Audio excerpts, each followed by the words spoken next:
Guyyaa ashamaar kafuune kabajamtoota hordoftoota kiyyaaf akka jirtanitti nageenyi fi araarri jaalalli waaqayyoo isiniif haa baay'atu jechuun jaaladhaa. Nagaa keessanii ani jira galata waaqayyoo kan biyya keessaa kan biyya alaa bakkuma jirtanitti nageenyi waaqayyoo isiniif haa ta'uun jechuu barbaada.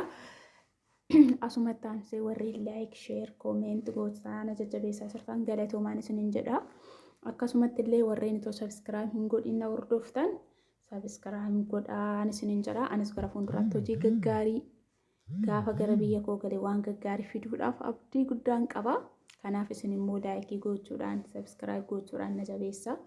Laayik gochuun sabiskiraayib gochuun gatii nuun kaffalchiisu.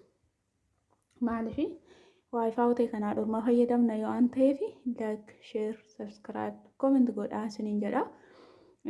Hundumti keessan immoo galatoomaa warreen na jabeessaa jirtanis ammallee na biraan fi na jajjabeessaan isiniin jedha.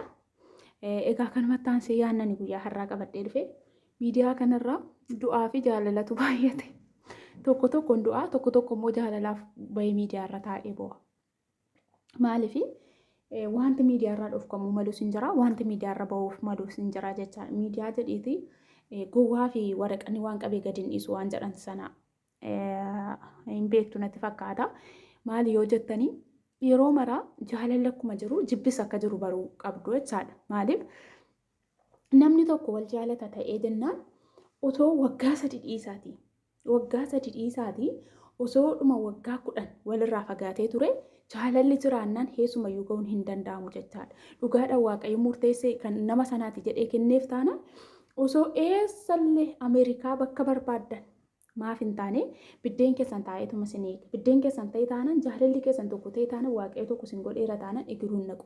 Garuu immoo yeroo hundumaa yeroo ba'anii miidiyaa irratti bo'an bakka baay'ee nama dabbara jechaadha. Maaliif wanti dhufkamuu malu hin jira, wanti gadi ba'uu malu hin jira. Waa'ee jaalalaaf akkana batalaa ani beeku Itoophiyaa keessatti jaalalli maraateera. Akkasuma onlaayinii kanarrattis waa baay'ee jira. Maaliif namni tokko ammaa lamisaaleedhaaf waggaa 3 yoo jaalallee keessan biraa deemtan jaalalli jiraate taanaan waggaa 3 sana xumurtanii galuu dandeessu. Yeroo walirraa fagaattan hindoo itti wal yaaddu itti wal jaalattu. Garuu yeroo wal bira jiraattan tarii wal nufuu dandeessu. Waa baay'ee jira jechaadha. Akkuma arginu kana. Kanaaf jaalala keessatti jaalala jettanii yeroo hundumaa hin boo'ina. Maaliif hundumaa dursanii kan waaqayyoo keessa jiru nama boochisu nama gaddisiisu kan waaqayyoo keessa jiru gammachuu qaba. Waan baay'ee of keessaa qaba jechaadha. Maaliif namni tokko har'a jaalala eegalee yookiin mana tokko keessa osoo jiraatanii yoo carraan tokko dhufee fi carraan ittiin tarii waaqayyoo carraa isaanii isaan geeddaruuf ta'uu danda'a. Isaan balbala banuufii danda'a. Waa waaqayyoo godhu hin beekan. Maaliif boo'anii waan hin taane keessa galanii waaqayyoon gaddisiisuunis hin barbaachisu. Yeroo tokko bar numatu boo'ee numatu waan hin taane keessa galee waaqayyoon ofitti gaddisiisa. Maaliif jaalala kan namaa kennu waaqayyoodha. Gaa'ela kan namaa kennu waaqayyoodha. Nuti immoo miidiyaa irratti baanee afaan bannee boonyee waan hin taane keessa galee waaqayyoon gaddisiifna. Maaliif amma tarii eluu yoo deemte waggaa 3 fixxee deebitee galtee maarkitti hirmuu dandeessi. Maaliif fedha waaqayyoo ta'e taanaan fedha waaqayyoo miti immoo ta'e taanaan otuma sabira jirtuyyuu mufannaa guyyaa tokkootiin adda bahuu danda'u. Kun maaliif waaqayyoo situ godhe immoo jedhamee irratti kadhatuu barbaachisa. Miidiyaa irra ba'anii taa'anii boon faayidaa tokko hin qabu. Miidiyaa irratti of agarsiisu wanti miidiyaan qabee gadi hin lakkisu. Maaliif yeroo darbe akkuma argitanii waa'ee Abreeshii fi mucayyoon sin jaaladha jettee san miidiyaa sanni dura ishii wajjin haasaa ture fidanii poosti gochaa turan jechaadha ijoolleen baay'ee. Maaliif wanti miidiyaan qabee gadi lakkisu miidiyaa kana irratti jaaladha jettanii atattamaa miidiyaa irra baasuutti hin fiigina. Atattamaa waan argitan mul'isuutti hin kaatina. Wanta dhoskaadhaan suuta keessa gadi ba'utu caala. Wanta dhoskaadhaan raawwatamutu caala. Dura amma gaa'ela keessan bira geessanitti jechaadha. Yoo argitaniitu ta'ee doktor naaf yaada borin fuudha jedhee har'a poosti godhe suura isaa jechaadha. Maaliif waan akka kanaa barbaachisaadha. Wanti miidiyaan dhaga'ee konkumaa mana namaaf hin ta'u. Wanti miidiyaan argee konkumaayyuu jireenya namaaf hin ta'u. Waan hundumaa keessatti waa'ee gaa'ela keessanii, waa'ee jireenya keessanii dhufkachuun barbaachisaadha. Wanti dhufkamuu malu dhufkamaa, wanti mul'achuu malu mul'isuun barbaachisaadha. Maaliif yeroo baay'ee ijoolleen keenya waan argine kana poosti gochuutti kaana waanuma bareeda nutti fakkaata. Garuu immoo akkas miti.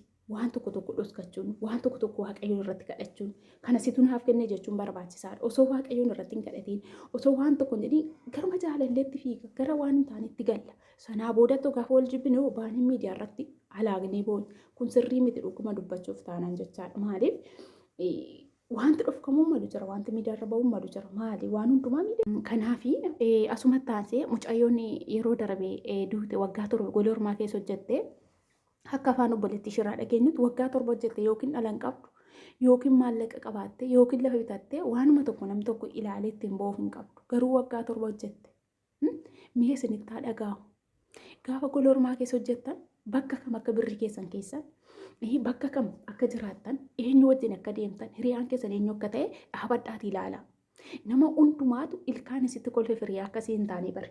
Nama hundumaatu si jaallatee fi abbaa manaas akkasii hin taane bari. Namni hundumtuu ofitti si qabee fi akka burgooddanyaa kee hin taane bari. Nama madaalii ilaali. Yeroo 3 yeroo 2 qorii ilaali nama qortee ilaaluu qabda. Maaliif namni dhugaadhaan si jaallatu jiraachuu danda'a. Namni immoo dhugaadhaan si hin jaallannes jiraachuu danda'a. Hin beekamu. Maaliif waan baay'eetu jira wanta ta'eef bara kana keessa waan baay'eetu jira. Maaliif kan sobee nu gowwoomsuudhaaf deemu jira. Kan dhugaadhaaf jaallatu jira. Ishiin garuu amma lubbuu ishee hamaaru ishiin garuu lafarraa boqotteetti. Garuu wanti ishiin guduunfatte wanti ittiin yaadannoo tokko namni ittiin yaadatu tokko hin qabdu. Garuu gola waa dhormaa keessa waggaa torba hojjette. Maaliif mi'a isinitti haa dhaga'amu. Anoo maalirra hin jiraa? Lafa kaman dhaabadhee jiraa? Dhiira akkamii faanan deemaa jiraa? Shamarran akkamiitti gooddanyaan koo? Shamarran taatee kan wal gurgurtu baay'eetu jira. Dhugumaan isiniin jedha. Shamarran taatee kan wal gurgurattu baay'eetu jira jechaadha. Waan akkanarraa of qusachuun barbaachisaadha. Waan akkanarraa of eeguun barbaachisaadha. Maaliif gaafa namni tokko shamarran tokko wajjin walitti dhuftanii shamarran kun nama akkamiiti?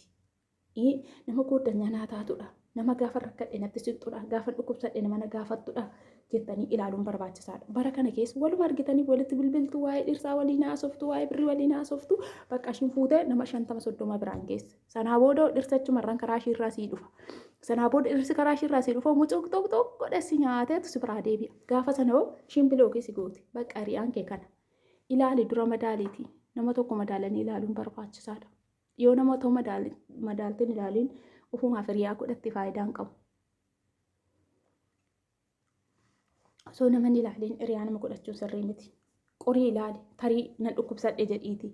Tarii immoo waama tokko gola keessa na mudate jedhiiti. Gaafa sana sirraachi jetti immoo dhugaadhaan gara keetti jetti. Waan hundumaa keessatti nama ilaaluun barbaachisaadha.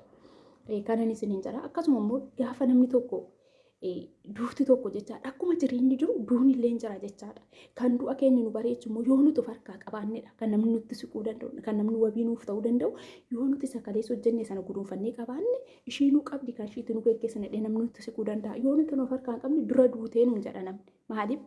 Dura duutee awwaalcha dhabde malee dura duutee namaan jedha. Dura uffata keessatti duutee namaan jedha namni. Maaliif? Hin awwaalamne malee dura duute qaba. Maaliif waggaa tokko hojjettee iddoo waan tokko hin qabaanneeti maaliif faayidaan isaa? Lubbuutu keessa jiraaf deemaa turte. Sanaa boodatti immoo ishiin nu duutee lafarraa boqotte. Maaliif waan baay'ee nama guddaa lama kun yookiin immoo harkaan qabaanne yookiin immoo jireenyatti jiraattee mul'anne waa baay'ee jira jechaadha. Isa kana waaqayyo nu haa oolchu. Isa kanarraa of eeggadhaa. Waan tokko irraa xinniqqaaqee godhachuu yaala. Yeroo hundumaa hiriyaa qabdan keessatti wal gorsuu yaala. Waaqayyoon kadhachuu yaala. Yeroo hiriyummaatti wal argitanitti waa'ee jaalalaa, waa'ee garaagaraa haasa'uutiin dura osoo amantuma qabdanitti musliima ta'e, ortodoksii ta'e, pirootestaantii ta'e dursa waa'ee amantii keessanii walitti haasa'a waan quraanni jedhu, waan macaafni qulqulluun jedhu sanaa boodatti hiriyaas hundumayyuu kan namaa kennu rabbiidha. Waan hundumaa kan namaa kennu, qabeenyas kan namaa kennu, du'as kan namatti fidu, dhukkubas kan namatti fidu waaqayyoodha jechaadha. Sanaa boodatti gaafa sana jireenyi kee haala gaariitti deemuu danda'a. Yoo ati immoo summattee nama waan lafarraatiin, waan miidiyaatiin, waan garaagaraatiin fiigdatee borullee naman taatu jechaadha. Gorsan isiniif qabu kanadha. Dhugaa baay'ee duutu obboleetti kenna. Baay'ee nama gaddisiisa jechaadha. Dhugaa afaan obboleetti shirraa yeroo dhagan yookiin daa'imman qabdu yookiin maallaqa qabdu yookiin homaan qabdu garuu waggaa torba hojjetteetti. Maaltu isinitti dhaga'amu? Amma yeroo arginu waan baay'ee ilaalaa miidiyaa kanarra waan sammuu keenya nu joonjessu, waan nu kolfisiisu, waan nu gaddisiisu, ebeluun qullaa gallakkise, ebeluun qullaa dhiiratti ergee maaluma fayyadaa kan qulluma keessan fa'aa waraabdan ergitan harma keessan fa'aa takkaa namni argeen beeku baay'ee nama gaddisiisa. Garuu yoon dogoggoree jiraadhe dhiifama naaf godha. Maaliif waan manatti dhaga'ame tokkoon dubbadhee waanuma gorfamuu malu tokkodha. Namni kana dhaggeeffate waa baay'ee irraa barachuu danda'a. Garuu dhaggeeffanna malee ittiin hin jiraannu waanta ta'eef homaa gochuun hin danda'amu. Hundumti keessan immoo laayikii, sheerii, koomentii gochuudhaan na hordofaa isiniin jedha. amma viidiyoo biraatiin walitti deebinutti immoo nagaatiin naa tura.